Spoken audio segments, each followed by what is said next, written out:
Hello friends, आज YouTube पे मैं एक नया चैनल लॉन्च कर रहा हूँ, क्यूरियस मैथमेटिशियन, जिज्ञासु गणितज्ञ। अगर पढ़ाने वाला क्यूरियस नहीं होगा तो पढ़ने वाला क्यूरियस कैसे होगा। हेलो दोस्तों, आज YouTube सेशन पे मेरा पहला चैप्टर है और उस चैप्टर का नाम है परसेंटेज। परसेंटेज को हिंदी में कहते हैं प्रतिशतता। परसेंटेज चैप्टर क्योंकि बहुत ही बेस चैप्टर है और उस परसेंटेज चैप्टर के आधार पर आप कई चैप्टर्स के क्वेश्चन को सॉल्व कर सकते हैं। जैसे आपका सिंपल इंटरेस्ट हुआ, कंपाउंड इंटरेस्ट हुआ, प्रॉफिट एंड लॉस हुआ, ये सारे चैप्टर जो हैं वो आपके परसेंटेज पे ही बेस्ड हैं। तो सबसे पहले परसेंटेज चैप्टर में 3 बातों का आपको विशेष ध्यान रखना है। पहली चीज ये है कि आपको कॉन्सेप्ट बिल्कुल क्लियर होना चाहिए। दूसरी चीज, कॉमन सेंस आपका बिल्कुल क्लियर होना चाहिए और इसके साथ साथ हम ट्रिक्स का भी यूज करेंगे। इन तीनों के माध्यम से हम परसेंटेज चैप्टर को आसानी से सॉल्व कर सकते हैं। अब परसेंटेज है क्या, सबसे पहले हम बेसिक कॉन्सेप्ट पे जाएंगे कि परसेंटेज है क्या। तो परसेंटेज का जो हिंदी अर्थ होता है उसका अर्थ है प्रतिशतता, और प्रतिशतता को अगर हम 2 पार्ट में डिवाइड करें तो ये 2 शब्दों से मिलकर बना है, प्रति प्लस सत्ता। तो प्रतिशतता, प्रति और प्लस सत्ता। देखिए, प्रति का मतलब होता है पर, मतलब हर या प्रति, और सत्ता का मतलब होता है 100, यानी हर 100 पे कितनी वैल्यू होती है, इसी को हम परसेंटेज के रूप में व्यक्त करते हैं। जैसे कि ये बात कही जाए कि 10%, तो 10% का मतलब क्या हुआ कि 100 पर 10, तो 100 पर 10 का मतलब ये हुआ कि हम उसके 10वें भाग की चर्चा कर रहे हैं। यानी 10% को अगर आप परसेंट को साधारण भिन्न में चेंज करोगे तो उसका ये बेसिक कॉन्सेप्ट होता है कि 10% को क्या लिख सकते हो, 10/100। 0 0 कैंसिल हो गया तो इसका मतलब हो गया 1/10। यानी 10% को, यानी 100 पर 10, यानी कौन सा हिस्सा हो गया आपका, 10वां हिस्सा हो गया, 1/10 हो गया।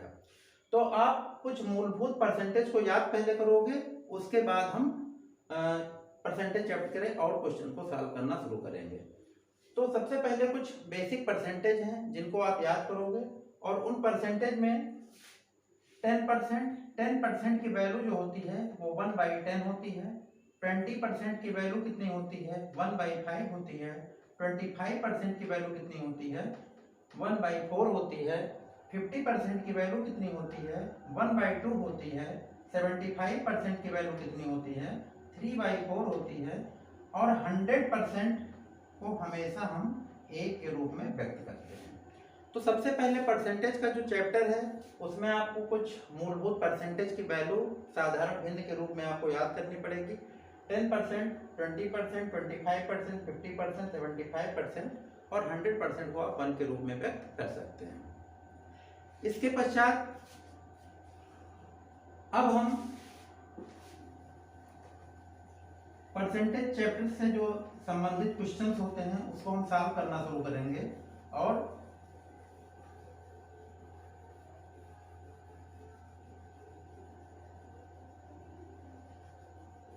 सबसे पहला जो टाइप होता है कि परसेंट को साधारण भिन्न में बदलना। जो सबसे पहला टाइप परसेंटेज का है वो आपका है परसेंटेज को साधारण भिन्न में बदलना। तो इसके लिए पहला जो आपका क्वेश्चन टाइप है वो है आपको परसेंटेज को साधारण भिन्न में बदलना। तो परसेंटेज को आप बाई 100 के रूप में लिख सकते हैं और उसी के आधार पर उसको आप भिन्न में आप चेंज करेंगे। जैसे कहा जाए कि 25% को आपको दशमलव भिन्न में बदलना है या साधारण भिन्न में बदलना है, तो 25% परसेंटेज का मतलब होता है बाई 100। तो 25/100, इसका मतलब इसकी वैल्यू कितनी हो गई, 1/4। यानी 25% को आपने जब साधारण भिन्न में बदला तो इसका मतलब ये हो गया कि इसकी वैल्यू कितनी हो गई, 1/4। अगर हम 60% को मान लीजिए कि हमें साधारण भिन्न में बदलना है तो इसको आप क्या लिख सकते हो, 60/100। तो 0 0 आपका कैंसिल हो गया, 2 3 जा 6, 2 5 जा 10, यानी 2 3 6, 2 5 10, इसकी वैल्यू हो गई आपकी 3/5। तो परसेंटेज को साधारण भिन्न में बदलने के लिए आप बाई 100 करते हो और उसकी वैल्यू जो आप साधारण भिन्न के रूप में निकाल सकते हो।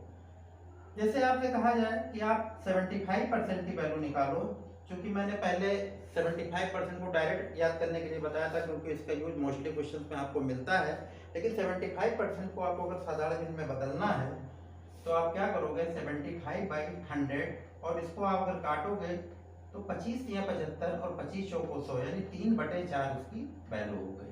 तो जो सबसे पहला टाइप है परसेंटेज को साधारण भिन्न में बदलना, तो 75% का वैल्यू कितनी हो गई, 3/4 हो गई। तो ये फर्स्ट टाइप हुआ आपका परसेंटेज को साधारण भिन्न में बदलना।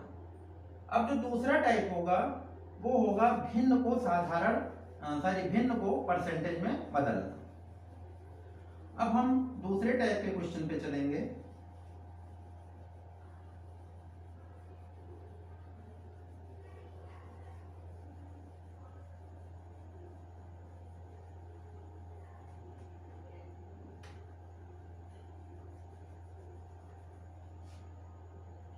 भिन्न को प्रतिशत में बदलना।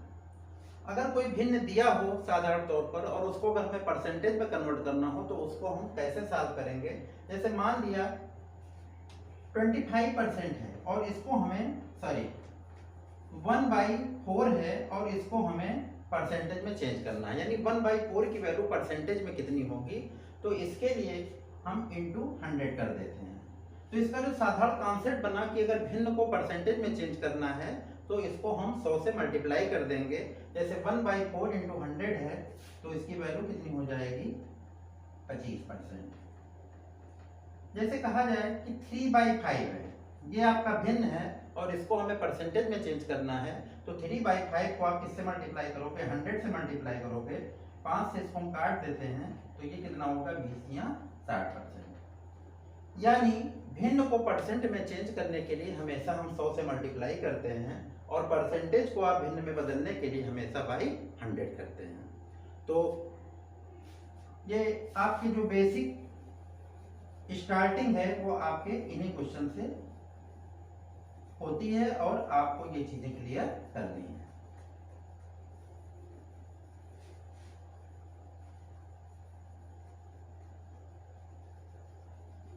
अब हम चलते हैं अदर टाइप के क्वेश्चन पे, क्योंकि हम सारे टाइप्स आपको बताएंगे कॉमन सेंस और ट्रिक्स के आधार पर सारे क्वेश्चन को आप कैसे आसानी से सॉल्व करेंगे।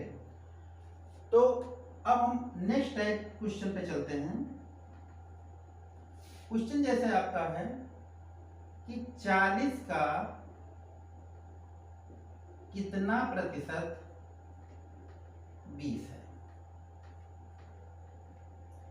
40 का कितना प्रतिशत 20 है। अब इस क्वेश्चन में कितना परसेंट की बात कर रहा है, तो एक बात हमेशा ध्यान रखिएगा, प्रश्न में अगर कितने परसेंट की बात करें या क्या प्रतिशत की बात करें तो आपको पहली चीजें कुछ अपनी समझ भी विकसित करनी पड़ेगी कि 40 ये आपकी फर्स्ट वैल्यू है और 20 क्या है, आपकी सेकंड वैल्यू है। इसको आप फर्स्ट भी कह सकते हो, इसको आप लास्ट भी कह सकते हो। तो अगर कितना परसेंट निकालना हो तो आपके लिए जो एक बेसिक फार्मूला है वो आपका क्या है, सेकंड बाई फर्स्ट इंटू 100, यानी अंतिम संख्या बटे प्रथम संख्या गुणे 100। तो अंतिम संख्या आपकी कितनी है, 20 है और बटे कितना हो गया आपका 40 और गुणे 100। यहां से आप 0 0 कैंसिल कर दिए, 2 1 कम 2 2 2 4, 2 से काट दिया इसको, तो ये हो गया आपका 50%। तो 40 का कितना प्रतिशत 20 है, तो ये कितना हो गया आपका 50%, यानी अंतिम संख्या यानी दूसरी संख्या बटे पहली संख्या 40 है और इंटू 100 कितना हो गया 50%। क्लियर। अब मान लीजिए कभी कभी प्रश्न को थोड़ा सा घुमा देता है और आप उसी में कंफ्यूज हो जाते हो कि कैसे इस प्रश्न को सॉल्व किया जाए। जैसे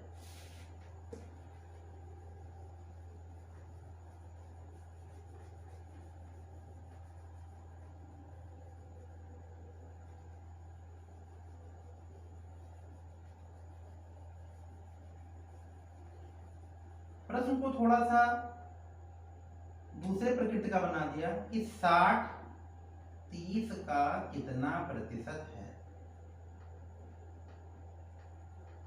60-30 का कितना परसेंट है। अब अभी हमने आपको बताया कि जब कितना प्रतिशत निकालना होता है तो आप अंतिम संख्या बटे पहली संख्या गुणे 100 कर देते हो। लेकिन यहाँ पर देखिए, वहां पे तो बिल्कुल क्लियर था क्योंकि पहली संख्या अपने स्थान पर लिखी हुई थी, लास्ट अपने जगह पर लिखा हुआ था, बीच में कितना परसेंट दिया हुआ था, तो आप उसको आसानी से सॉल्व कर सकते थे। यहाँ पे प्रश्न को थोड़ा सा देखिए, यहाँ पर 60-30 का कितना परसेंट है, तो यहाँ पे 60 और 30 को साथ में लिख दिया। अब आप यहाँ पर आपको थोड़ा सा कंफ्यूजन क्रिएट हुआ, तो पहले आप क्वेश्चन को अपने फॉर्म में बना लीजिए, क्योंकि जहां पर आप अपनी सोच बना लेते हैं उसी टाइप का अगर उसी बेस्ड पे क्वेश्चन आपको नजर आ जाए तो वहां से आप आसानी से क्वेश्चन को सॉल्व कर सकते हैं। तो पहले आप क्वेश्चन को अपने फॉर्म में बना लीजिए कि चूंकि कह रहा है कि 60-30 का कितना प्रतिशत है, तो इसका मतलब हुआ, देखिए ये जो सेंटेंस है आपका 30 का कितना प्रतिशत, तो इसको आप कैसे लिख सकते हो, 30 का कितना प्रतिशत, ये अपनी जगह पे लिखा हुआ है। अब 30 का कितना परसेंट क्या हुआ, 60 है। ये क्वेश्चन आप अपने फॉर्म में आपने अपने बना लिया कि 30 का कितना प्रतिशत 60 है। अब इसमें आप सिंपली वही रूल अप्लाई करोगे, कितना परसेंट है, तो आप सेकंड नंबर 60/30 और गुणे 100, तो ये आपका कट गया, 3 दूनी 6 और 100 का दूना कितना हो गया, 200%। यानी 60-30 का कितना प्रतिशत है, तो 60-30 का आपका हो गया 200%। तो कभी भी कंफ्यूज होने की जरूरत नहीं है, आप फॉर्म वही बनाओगे, पहला नंबर लिखोगे, नंबर को अपनी जगह पे आप सेट करोगे जैसे जिस लैंग्वेज में लिखा हुआ है कि 30 का कितना परसेंट और 60 है। ठीक, क्लियर। कभी कभी क्वेश्चन यूनिट बेस्ड पूछता है और यूनिट बेस्ड में थोड़ा सा कंफ्यूजन होता है क्योंकि मोस्टली बच्चों को यूनिट याद नहीं रहते हैं। हम आपको तरीका बता रहे हैं कि कैसे आप यूनिट को तैयार करोगे। जैसे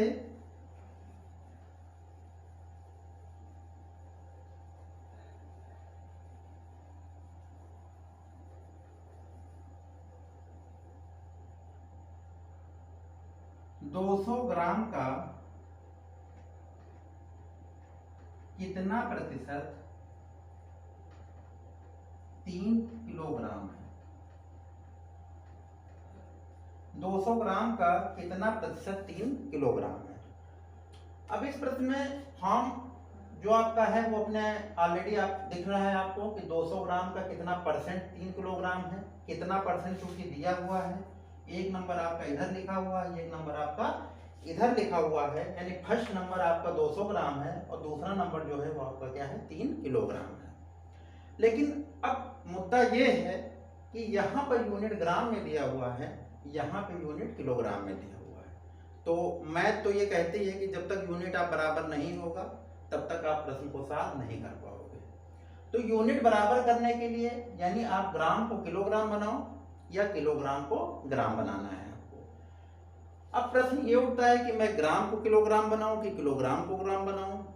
तो सबसे पहली बात ये समझिए कि जो बड़ी यूनिट होती है उसको हमेशा छोटी यूनिट में चेंज करने का प्रयास करना चाहिए। अब छोटी यूनिट कौन सी है, ग्राम है, और बड़ी यूनिट क्या है आपकी, किलोग्राम है। यानी आपको चेंज किसको करना है, किलोग्राम को ग्राम में चेंज करना है। तो सबसे पहले आप बेसिक यूनिट आप इसको चेंज करना, याद करना समझ जाइए। तो कुछ बेसिक यूनिट होते हैं, ग्राम हुआ आपका लीटर हुआ और आपका मीटर हुआ, ये आपके बेसिक यूनिट है, ग्राम, लीटर और मीटर। ये आपका डेका हुआ, ये आपका किलो हुआ और इसके ऊपर आपका क्या हो गया, सॉरी डेका हो गया, फिर उसके बाद आपका हेक्टो हो गया और हेक्टो के ऊपर आपका क्या हो गया, किलो हो गया। अगर आप नीचे की आप एरो देखिए तो डेसी हो गया, इसके बाद आपका सेंटी हो गया और सेंटी के नीचे आपका मिली हो गया। तो ऊपर से जो नीचे चलता है इसमें बड़े से छोटे का क्रम चलता है। यानी सबसे बड़ा यूनिट आपका क्या हो गया, किलो, फिर हेक्टो, फिर डेका, फिर ग्राम, लीटर या मीटर। अगर ये ग्राम है तो सारे ग्राम में होंगे, deca gram, hectogram, kilogram, decigram, centigram, milligram. अगर लीटर है तो सारे लीटर में हो जाएंगे, मीटर है तो डेका मीटर, हेक्टोमीटर, किलोमीटर, ऐसे ही इसका सिस्टम चलता है। अब आप यूनिट को कैसे याद करोगे, कैसे चेंज करोगे, ये बहुत बड़ा मुद्दा है। मोस्टली बच्चों को बचपन में सिखाया जाता है, एक फार्मूला भी बचपन से हमको बताया गया, डेका 10 है, किलो 1000, हेक्टो से समझो 100 बार। डेका 10 है, किलो 1000, हेक्टो से समझो 100 बार। तो ये आपका बेस है, बेस यूनिट है, ये आपका बेस यूनिट है। अब अगर हम ऊपर से नीचे पूछते हैं, जैसे हमने पूछा कि 1 डेका ग्राम में कितने ग्राम हुए, या 1 हेक्टोग्राम में कितने ग्राम हुए, या 1 किलोग्राम में कितने ग्राम हुए, तो कैसे आप यूनिट को तैयार करोगे, ये मुद्दा आप थोड़ा सा समझिए। जनरल जो फार्मूला हमने बताया, डेका 10 है, देखिए ये इसको हम यूनिट पे मान लेते हैं, 1 पे मान लेते हैं, तो ये 10वें स्थान पर होगा, डेका 10 है। किलो 1000 ये हजारवे पे है 10, और 100 पे कौन सा आपका हेक्टो है, यानी डेका 10 है, किलो 1000 और हेक्टो से समझो 100 बार। मान लीजिए फार्मूला नहीं याद है तो आप इस बेसिक मैथ को तैयार रखिए। पूछा 1 डेका ग्राम में कितने ग्राम, यानी ऊपर से नीचे की यूनिट पूछ रहा है कि 1 डेका ग्राम में कितने ग्राम। तो ऊपर से नीचे की यूनिट पूछेगा तो आप जहां से पूछे वहां पे आप 1 लिख दोगे, और जहां तक पूछे वहां पर आप 0 लगा दोगे। तो 1 डेका ग्राम में कितने ग्राम हुए, तो 1 और 0 मिला के कितना हो गया, 10 ग्राम, 10 ग्राम हो गए। पूछा जाए 1 हेक्टोग्राम में कितने ग्राम हुए, तो हेक्टो की जगह आपने 1 लिख दिया, और बीच में आपके 2 यूनिट यहाँ पे आ रहे हैं, तो 2 जीरो आपका हो जाएगा। तो 1 हेक्टोग्राम में कितने ग्राम हो गए आपके, 100 ग्राम हो गए। ऐसे 1 किलोग्राम में कितने ग्राम अगर पूछेगा, तो किलो पे 1 रखा, 1 हेक्टो पे 0 रखा, 1 डेका पे 0 रखा, और 1 आपने यहाँ पे 0 रखा, तो 1 किलोग्राम में कितने ग्राम हो गए आपके, 1000 ग्राम हो गए। तो यूनिट याद करने का ये तरीका है। आप ऊपर से नीचे जब पूछेगा, कुछ भी पूछ सकता है, 1 ग्राम में कितने डेसीग्राम, तो ऊपर से नीचे पूछ रहा है तो यहाँ 1 रखा है, यहाँ 0 रखा, तो 1 ग्राम में 10 डेसीग्राम। 1 ग्राम में कितने सेंटीग्राम, तो 1 रखा, 1 जीरो यहाँ, 1 जीरो यहाँ, यानी 100 सेंटीग्राम हो गया। 1 ग्राम में कितने मिलीग्राम हो गए, तो आपका 1000 मिलीग्राम हो गया। ये तो सिस्टम हुआ ऊपर से नीचे पूछे। अगर यही सिस्टम नीचे से ऊपर पूछे कि 1 ग्राम में कितने डेकाग्राम, 1 डेकाग्राम में कितने ग्राम होगा, तो इसको आपको कुछ नहीं करना है, सिर्फ 1 बाई के रूप में लिख देना है, बाकी सिस्टम वही। 1 ग्राम में कितने डेकाग्राम, तो ग्राम की जगह 1 हो गया, डेका 0 हो गया, 10 हो गया। सिर्फ आपको नीचे से ऊपर में 1 बाई लगा देना है, 1/10। 1 ग्राम में कितने हेक्टोग्राम, तो 1/100। 1 ग्राम में कितने किलोग्राम, तो 1/1000। तो ऐसे आप याद रखिएगा कि अगर ऊपर से नीचे का पूछ रहा है तो आप 10 के गुणांक में चलोगे। 10 के गुणांक का मतलब 10, 100, 1000 और 10,000, ऐसे क्रम में आप चलोगे। अगर नीचे से ऊपर पूछेगा, नीचे से ऊपर, तो आप सिस्टम क्या लगाओगे, 1/10, 1/100, 1/1000। तो ऐसे आप यूनिट को आसानी से तैयार कर सकते हो। तो अब हम अपने प्रश्न पे आ रहे हैं, क्योंकि प्रश्न आपका यूनिट बेस्ड है कि 200 ग्राम का कितने प्रतिशत 3 किलोग्राम है। 200 ग्राम का कितने परसेंट 3 किलोग्राम है। तो हमने आपको बताया कि यूनिट आपको सेम करना है, यूनिट आपको सेम करना है। तो यहां पर सिस्टम वही, चूंकि क्वेश्चन अपने फॉर्म में है तो इस वजह से फार्मूला वही लगेगा, कितना परसेंट का, 2/1 इंटू 100। अब बड़ी यूनिट आपकी किलोग्राम है, यानी किलोग्राम को आपको ग्राम में चेंज करना है। तो 1 किलोग्राम में कितने ग्राम होते हैं, तो हम आपको पहले ही बता चुके हैं कि 1 किलोग्राम में 1000 ग्राम होते हैं। तो 3 किलोग्राम में कितना हो जाएगा आपका, 3000 ग्राम। तो इस 3 किलोग्राम को आप क्या लिख सकते हो, 3000 ग्राम। तो यहां पर यूनिट देखिए सेम हो गया, इधर भी ग्राम, इधर भी ग्राम। 200 ग्राम का कितना प्रतिशत 3000 ग्राम है, ग्राम इधर भी हो गया, ग्राम इधर भी हो गया। तो अब आप आसानी से क्वेश्चन को सॉल्व कर सकते हो। तो दूसरी संख्या क्या है, लास्ट संख्या आपकी 3000 बटे पहली संख्या क्या आपकी हो गई 200 और गुणे 100, तो 2 जीरो आपका कट गया, ये आपका हो गया 1500%। तो ऐसे ही आप क्वेश्चन को, अगर यूनिट बेस्ड है और कितना परसेंट से संबंधित क्वेश्चन है तो आप ऐसे ही सॉल्व कर सकते हो। तो आज की वीडियो में हमने आपको कुछ बेसिक क्वेश्चन बताए, इसको आप लोग ध्यान से करिएगा। Thank you.